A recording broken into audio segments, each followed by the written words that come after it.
سمجھنا ہوگا کہ جب ہم کرتے ہیں کہ ہم عاجزی اپنے اندر اس چیز کو عاجزی سمجھتے ہیں کہ میں اللہ کا بڑا خطا کار بندہ ہوں، گناہ گار بندہ ہوں، سیاہ کار بندہ ہوں. تو یقیناً یہ عاجزی ہے، لیکن اس کو یہ اس طرح کہنا، میں نے جو لفظ کہا اللہ اس پہ مجھے معاف کرے، میں نے ایک بات کو اپنی سمجھنے کے لیے، واضح طور پر سمجھنے کے لیے جملے کہے. تو جو اللہ کی طرف رجوع والے ہیں، اللہ سے دوستی والے ہیں، وہ ان لفظوں کو کبھی اس طرح استعمال نہیں کرتے. یا تو صرف سادہ کہیں گے کہ میں خطا کار ہوں، میں سیاہ کار ہوں، میں گناہ گار ہوں، ملا کر نہیں کہیں گے کہ میں اللہ کا خطا کار بنتا ہوں. اللہ نے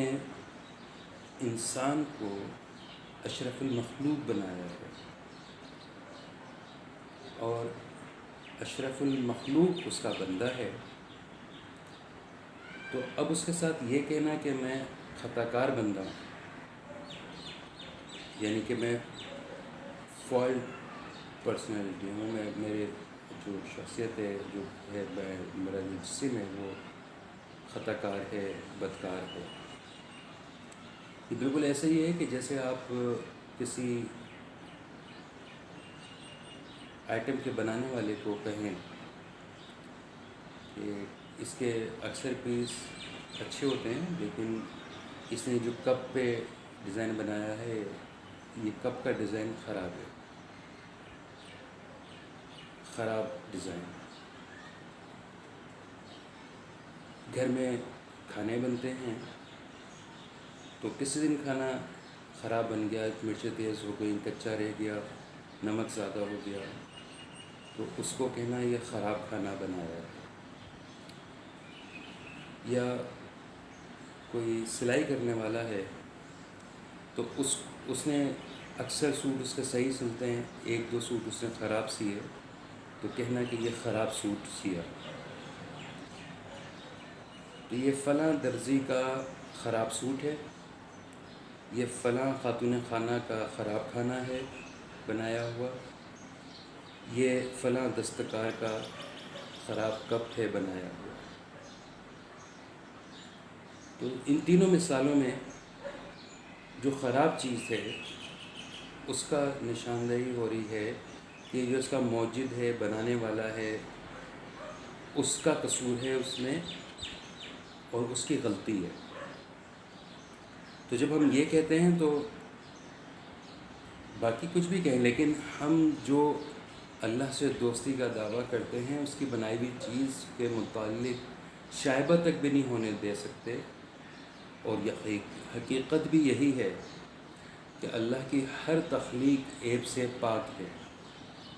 تو اس کی جگہ پر اگر عاجزی کا، یا یہ حقیقت ہے کہ عبد اور معبود کے درمیان، معبود اور عبد کے درمیان، عبد کی جانب سے عاجزی ہی عاجزی ہے،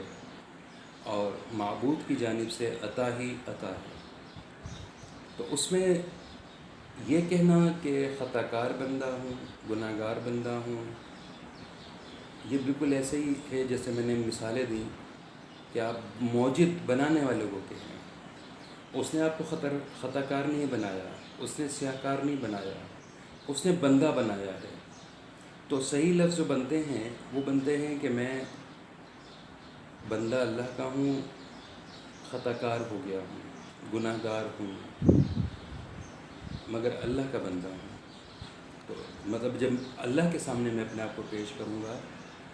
تو یہی کروں گا کہ اللہ تو نے مجھے اشرف المخلوق میں سے بہتر انسان بنایا تھا، اپنا عبد بنایا تھا، اپنا بندہ بنایا تھا. میں اپنے اعمال کے ذریعے خطا کار ہو گیا، میں اپنے اعمال کے ذریعے بدکار ہو گیا، میں اپنے اعمال کے ذریعے گناہ گار ہو گیا. نہ کہ ہم دونوں کو ملا کرتے ہیں. اسی طریقے سے اکثر جملے کہ اللہ ہم تیری آزمائش کے قابل نہیں ہیں، ہمیں ان آزمائشوں سے نجات عطا فرماتے ہیں۔ اللہ کو بہتر معلوم ہے کہ آپ آزمائش کے قابل ہیں یا نہیں ہیں، یا ہمیں معلوم ہے بہتر جو ہم اللہ سے کہتے ہیں کہ اللہ ہم تیری آزمائش کے قابل نہیں ہیں۔ پھر ایک چیز اس میں ایک ضمنی بات کروں کہ اکثر کہا جاتا ہے کہ اللہ کسی کو اس کی برداشت سے، اس کی اوقات سے، اس کے ظرف سے بڑھ کر آزمائش نہیں دیتا۔ میرے خیال میں علم حقیقت ہمیں بتاتا ہے کہ اللہ تعالیٰ جب آزمائش دیتا ہے تو اس کی برداشت بھی وہی عطا فرماتا ہے جب آپ اس کی جانب رجوع کرتے ہیں۔ اور اگر آپ اللہ کی جانب رجوع کرنے کے بجائے اللہ کے راستے کے مخالف سمت کے راستے پہ چلتے ہیں تو پھر وہ آزمائشیں پریشانیاں بن کر آپ کی برداشت سے باہر ہو جاتی ہیں۔ تو اس کا نتیجہ جو ہے وہ آپ گناہوں میں ملوث ہو جاتے ہیں، مالی مشکل ہے تو سود لینے لگ جاتے ہیں، دیگر مشکلات ہیں تو اسی حساب سے غلط عمل کرنے لگتے ہیں، اور خودکشی بھی اسی کے نتیجے میں ہوتی ہے جب آپ اللہ کے راستے کے بجائے اس کے مخالف راستے میں چل رہے ہیں کسی بھی آزمائش کی شکل میں۔ تو یہ لفظ جو ہیں یہ شکوے میں جاتے ہیں کہ اللہ ہم ہی ملے تھے تجھے اس آزمائش کے لیے، اللہ ہم ہی ملے تھے، ہمارے ہی گھر، اللہ نے تو ہمارا ہی گھر دیکھ لیا ہے، چوری ہو گئی تھی، پھر یہ ایکسیڈنٹ ہو گیا، پھر فلاں کا انتقال ہو گیا، اللہ نے تو ہمارا ہی گھر دیکھ لیا ہے۔ یہ لفظ میرے سنے ہوئے ہیں، اور جب ان کی اصلاح کی کوشش کی جاتی ہے تو کہا جاتا ہے کہ تم کیا جانو بھائی ہم کس عذاب سے گزر رہے ہیں۔ اللہ ہمارے حالوں پر رحم فرمائے۔ ان عذابوں سے بچنے کے لیے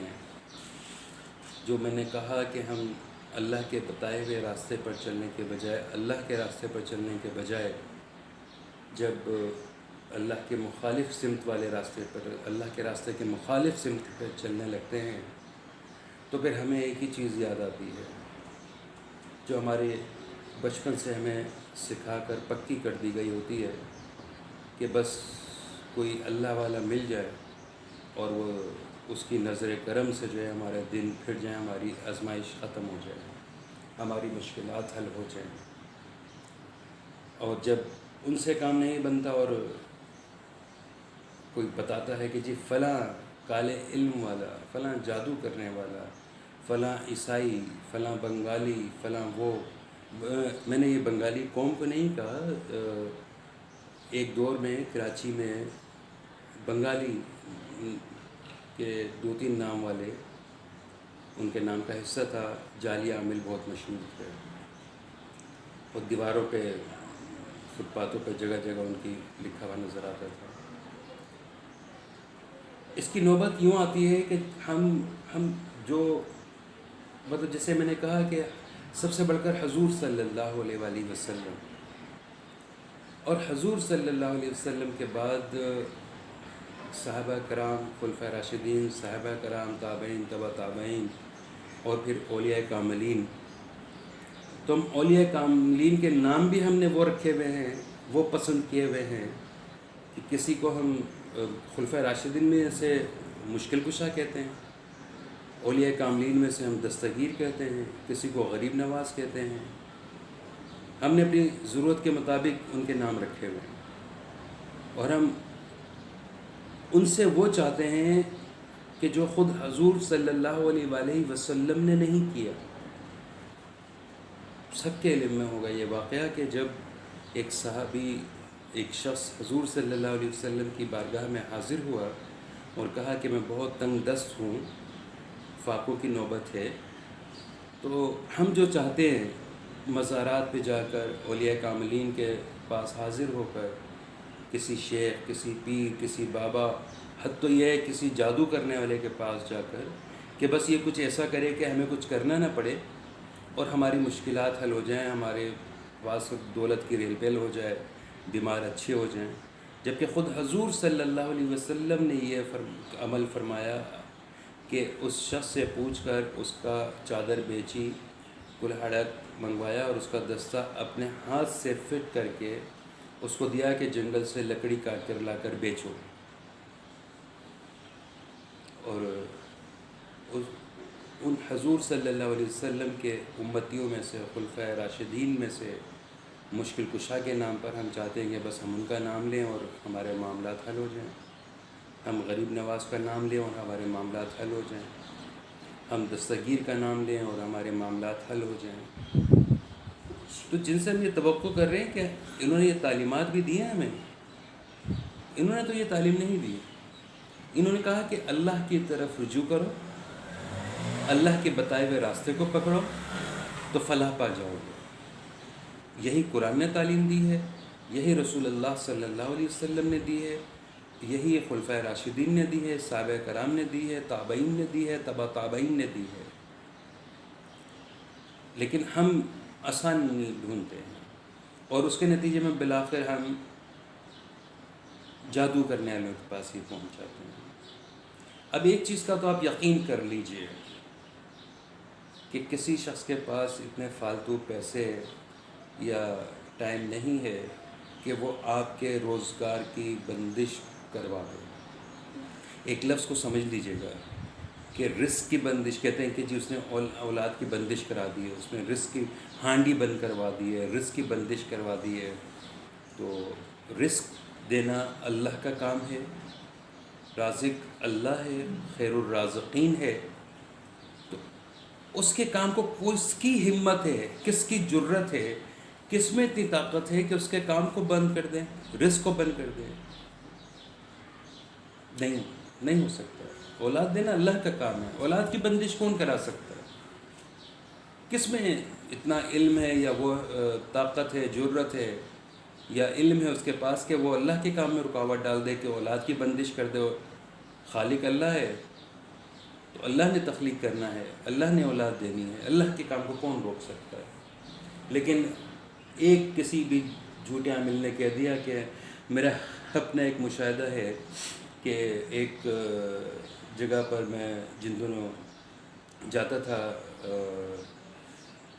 ہمارے ایک کوڈ چلتا تھا انڈا پھوڑنا، اس کام کے لیے۔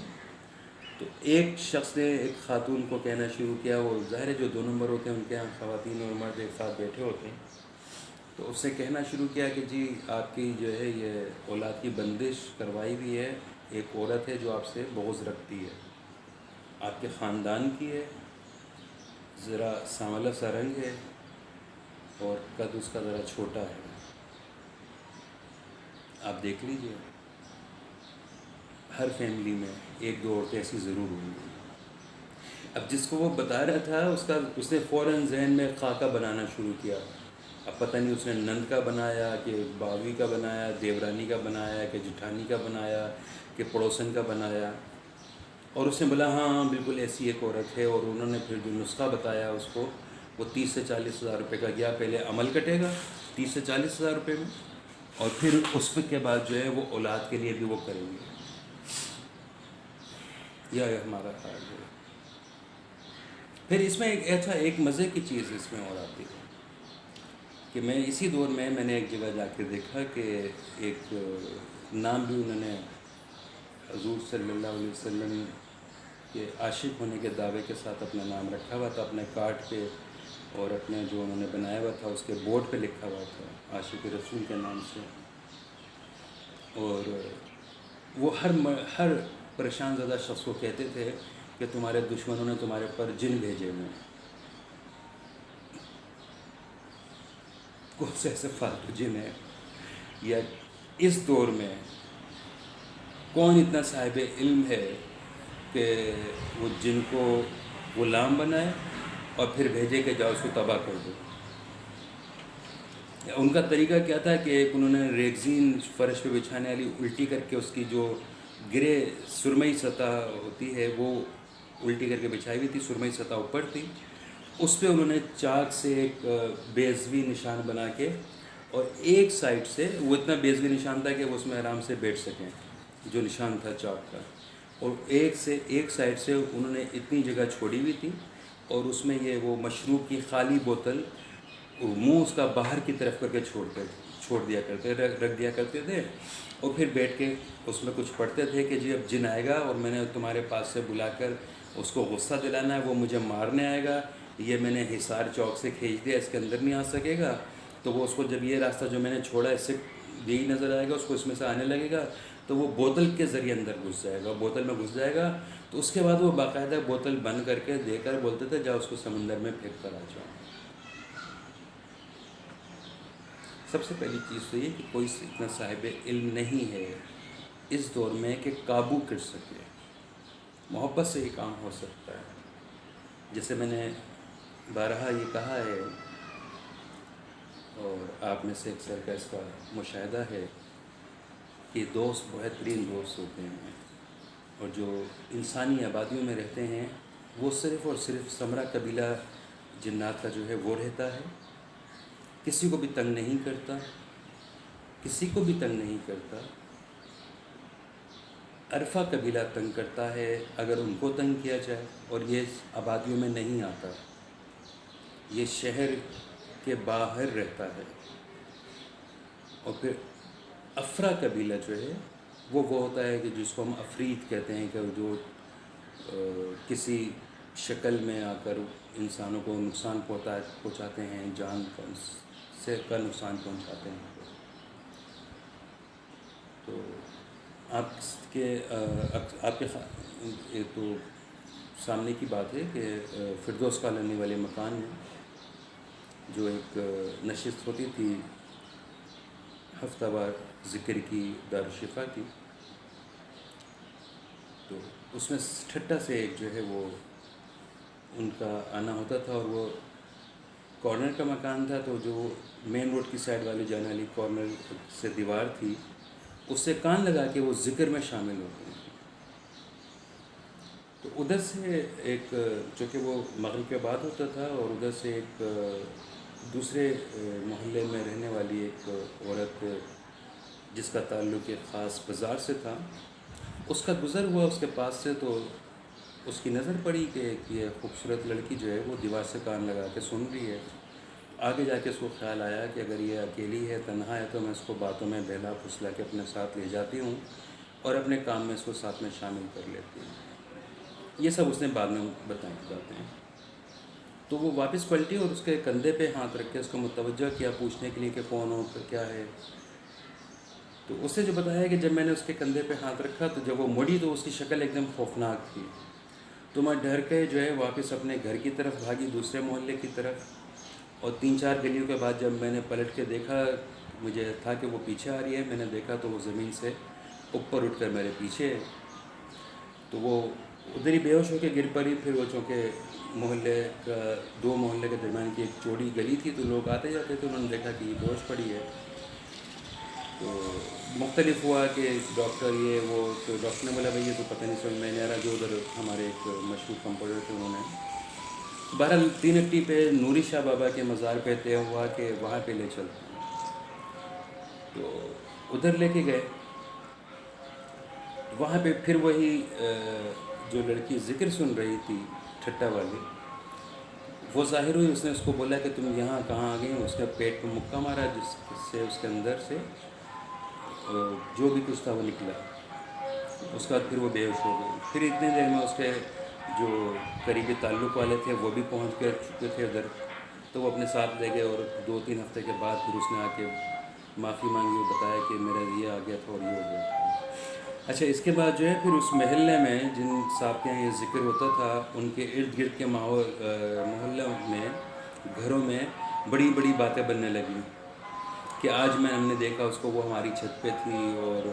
اس کی چھت پہ تھی، اور وہ میں کپڑے دھو رہی تھی تو وہ پیچھے سے لگا تھا مجھے، میرے پیچھے سے گزر رہی ہے۔ تو وہ جن صاحب کے گھر وہ ذکر ہوتا تھا، انہوں نے پھر ان محلے والوں کی تشویش دور کرنے کے لیے سب کے سامنے بلا کر ان کو اپنی ایک شاگردہ سے بیعت کروایا اور اپنے حلقے میں شامل کیا۔ لیکن پھر اس کے بعد ظاہر ہے کہ انہوں نے اپنا پردہ کھل جانے کے بعد ان صاحب نے اس علاقے سے موو کر لیا، شفٹ ہو گئے دوسری جگہ پر۔ تو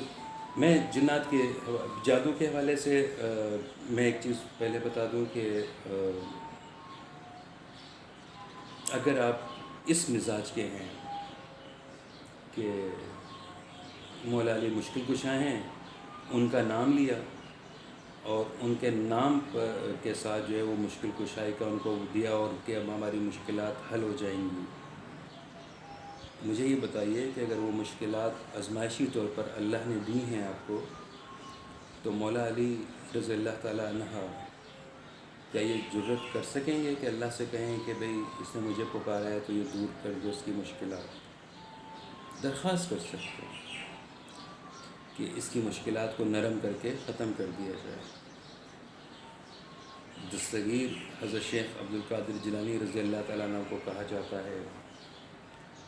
تو جو ان کے دستگیر ہونے پر، مولا علی رضی اللہ تعالیٰ عنہ کے مشکل کشا ہونے پر، خواجہ غریب نواز علیہ رحمہ کے غریب نواز ہونے پر، خواجہ معین الدین چشتی جیلانی رحمۃ اللہ علیہ کے غریب نواز ہونے پر یقین رکھتے ہیں، وہ اس قسم کی باتوں میں جلدی آ جاتے ہیں، ان کا یقین جلدی ہو جاتا ہے کہ یہاں پہ جادو ہو گیا ہے اور ہمارے پاس اس کا یہی حل ہے۔ اگر آپ اللہ پہ یقین رکھتے ہیں اور ایمان ہے آپ کا، میں ایک چیز بتاؤں آپ کو کہ ہندو جو ہے نا، ان کا ایمان بہت کچا ہے، بہت کچا ہے ان کا ایمان، لیکن ان کا یقین بہت پختہ ہے، یقین بہت پختہ ہے، کامل یقین ہے ان کا۔ مسلمانوں کا، ہمارا ایمان بہت پختہ ہے، بہت پختہ ہے، بہت سچا ہے، لیکن ہمارا یقین بہت کچا ہے۔ ہندوؤں کا ایمان کچا ہے، ان کو درخت سے امید ہوتی ہے، وہ درخت سے مانگنے لگ جاتے ہیں، ان کو گائے سے امید ہوتی ہے، وہ گائے سے مانگنے لگ جاتے ہیں، ان کو پتھر سے امید ہوتی ہے، وہ شنکر کا نام دے کر پتھر سے مانگنے لگ جاتے ہیں، وہ سانپ سے مانگتے ہیں، وہ بندر سے مانگتے ہیں، وہ ہاتھی سے مانگتے ہیں، وہ مسلمانوں کے بزرگوں کے جو مزارات ہیں ان پر بھی جاتے ہیں۔ یہ ان کے ایمان کا حال ہے، لیکن آپ دیکھیے کہ ان کا یقین کس قدر پختہ ہے کہ اس یقین کی بنا پر وہ اپنی اکثر مرادوں کو پا لیتے ہیں، اپنی اکثر حاجتوں کو پورا کر لیتے ہیں۔ یہ کس طریقے سے ہوتا ہے وہ ہم اس پہ پھر کسی نشست میں بات ایک دو بار ہوئی ہے سرسری سی، پھر کسی نشست میں ہم تفصیلی کریں گے۔ اور ادھر مسلمانوں کا حال کیا ہے؟ مسلمانوں کا ایمان بہت پختہ ہے کہ بس خالق اللہ ہے، رازق اللہ ہے، اللہ نے جو چاہنا ہے وہ ہونا ہے، اللہ کی مرضی کے بغیر پتہ نہیں ہل سکتا، اللہ چاہے تو کن فرما کے سب کچھ کر دے، اور اللہ نے جو ہے وہ سب کچھ لکھا ہوا ہے۔ یہ سب ایمان پختہ ہے، اور اللہ پر یقین اس قدر کچا ہے کہ اپنے اخراجات کو کنٹرول کرنے کے لیے یا اپنی آمدنی کو بڑھانے کے لیے، اگر تاجر ہیں تو کم بھی تولیں گے، ملاوٹ بھی کریں گے، دکاندار بجلی کے میٹر میں بھی گڑبڑ کریں گے، گھر میں ایسی چل رہا ہوگا تو اس سے بھی الیکٹرک کے محکمہ والوں سے سیٹنگ کر لیتے ہیں اس کی۔ یہ یقین ہے اللہ پر، مسبب الاسباب ہونے پر یقین ہے اس کے قاضی الحاجات ہونے پر یقین ہے، اس کے حل المشکلات ہونے پر یقین ہے، ایمان ہے، لیکن یقین بہت کچا ہے۔ ان کا ایمان ہے کا حصہ ہے کہ اللہ قاضی الحاجات ہے، حل المشکلات ہے، اور یقین وہ اس پر ہے کہ جب تک ڈنڈی نہیں ماریں گے، دو نمبر ہی نہیں کریں گے، ملاوٹ نہیں کریں گے، دو نمبر چیز نہیں بیچیں گے، بجلی چوری نہیں کریں گے، دھوکہ نہیں دیں گے، جب تک پورا نہیں ہوگا۔ یہ ان کے یقین کی حالت ہے۔ یہاں پر تو پھر وہ خود اپنے آپ پر ہی جادو کروا لیتے ہیں نا، برکت ختم ہو جاتی ہے، گھروں میں بیماریاں آ جاتی ہیں، پیسے جو دو نمبر طریقے سے کمائے ہیں، دو نمبر ہی کر کے کمائے ہیں، وہ کم پڑنے لگتے ہیں۔ اب پھر اس میں کسی کو رشتہ دار پہ شک کر لینا، کسی جاننے والے پہ، کسی برابر کے دکاندار پہ شک کر لینا کہ اس نے جادو کروا دیا ہے، اس نے جادو کروا دیا ہے، اور پھر اس نام پر جو ہے جعلی عاملوں کے پاس جا کے ان کو دینا اور اپنی مالی مشکلات بڑھا لینا۔ مشتاق احمد یوسفی کا ایک جملہ مجھے یاد آ گیا کہ مرزا عبدالودود بیگ جو ہے وہ پریشان تھے اپنے اخراجات کے بڑھنے سے، اور رات بھر جا کر سوچتے تھے کہ کس وجہ سے بڑی، اور سگریٹوں پر سگریٹیں پھونکتے تھے۔ پھر کسی بھلے نے ان کو بتایا کہ آپ کے مالی اخراجات جو ہیں وہ آؤٹ آف کنٹرول اس وجہ سے ہو گئے کہ آپ سگریٹیں بہت پینے لگ گئے ہیں۔ جس مسئلے پر سوچتے تھے وہ سگریٹیں پی پی کر، وہ مسئلہ ہی سگریٹیں پینے کی وجہ سے ہو گیا تھا ان کا۔ تو مالی اخراجات تو ویسے ہی کم ہیں، لیکن پھر جعلی عاملوں کے پاس 10-20 ہزار جا کے دینا، تو یہ تو اور مالی اخراجات کو آؤٹ آف کنٹرول کر دیتا ہے۔ یقین صرف اللہ پہ کر لیجئے، جو آپ کا ایمان ہے، جو آپ کا ایمان ہے، جو ہمارا ایمان ہے کہ اللہ مسبب الاسباب ہے، اللہ حل المشکلات ہے، اللہ قاضی الحاجات ہے، اللہ شافی الامراض ہے، اللہ احسن الخالقین ہے، اللہ خیر الوارثین ہے، اللہ رافع الدرجات ہے، کافی السیئات ہے۔ کوئی جادو کچھ بھی کام نہیں کرے گا۔ آپ کا یقین اس قدر پختہ ہونا چاہیے جس قدر آپ کا ایمان پختہ ہے۔ اب اس میں جو میں نے جملے کہے، اس میں ایک چیز آتی ہے کہ جب ہم اللہ سے ان چیزوں کے حوالے سے اپنی مشکلات کے حل کے لیے رجوع کرتے ہیں، تو دعا مانگنے میں اگر ہم چاہتے ہیں کہ ہماری دعا قبول ہو، تو ہمیں چاہیے کہ پہلے اللہ سے ہم اپنے گناہوں کی توبہ کریں۔ اگر ہم چاہتے ہیں کہ اللہ تعالی ہماری دعا کو قبول فرما لے، تو ہمیں چاہیے کہ ہم اپنی خطاؤں کی، گناہوں کی توبہ کریں اللہ سے، اس کے بعد اپنی حاجتیں اس قاضی الحاجات کے سامنے، حاجت روا کے سامنے پیش کریں۔ لیکن اگر ہم چاہتے ہیں کہ ہماری دعا لازمی قبول ہو، تو گناہوں کی معافی نہیں مانگی، اپنے گناہ گار ہونے کا خیال ہی نکال دیجیے۔ صرف اور صرف اس کے رحمان الرحیم ہونے پر،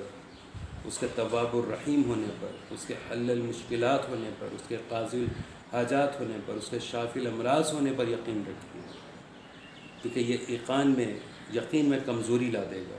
کہ میں گناہ گار ہوں، اتنا گناہ گار ہوں، اللہ میری سنے گا بھی یا نہیں سنے گا۔ تو اگر آپ چاہتے ہیں کہ آپ کی دعائیں قبول ہوں، تو پہلے اللہ سے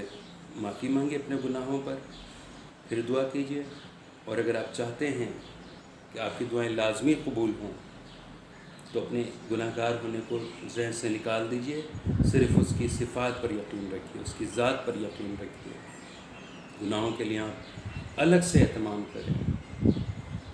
الگ سے اہتمام کریں، جس میں آپ نیت کر کے شامل ہوں